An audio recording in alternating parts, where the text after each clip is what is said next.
হাবিব ভাই happy birthday. Nice surprise, thank you very much. আমি মনে হয় এবছর প্রথম আপনাকে হ্যাপি বার্থডে বললাম। আশা করি সেই পর্যন্ত আমরা যেতে পারবো। আপনার কাছে যদি জানতে চাই জন্মদিন মানে কি?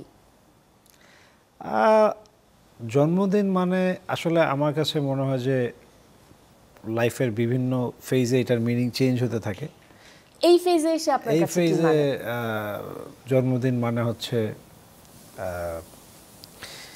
আই থিংক নিজেকে রিমাইন্ড করা যে আসলে পৃথিবীতে আসার তো নিশ্চয়ই কোনো পারপাস ছিল, সেই পারপাসের দিকে আমি কতটুকু অগ্রসর হতে পারছি বা মৃত্যুর আগ পর্যন্ত ওই কতটুকু আমি আমার পারপাসের ফুলফিলমেন্টটা করতে পারবো। আর আরেকটা খুবই ইম্পর্টেন্ট বিষয় আমার মনে হয় যে জন্মদিন আমরা যে সেলিব্রেট করি সবাই, যেটা আসলেই যেটা করি, আমার কাছে মনে হয় যে জন্মদিনটা যখন আসবে সবার আগে মা বাবার কথাটা চিন্তা করা উচিত।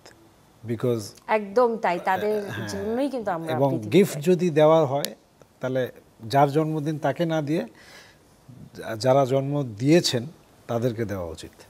তাহলে তো বিশেষ দিনটা নিশ্চয়ই বাবা মার সাথেই থাকা হয় বা তাদের স্মরণে তাদের সাথেই উদযাপন করাটা হয়। আমি ওরকম কিছুই করি না, সো এটা নর্মালি যা হয় তাই হয়।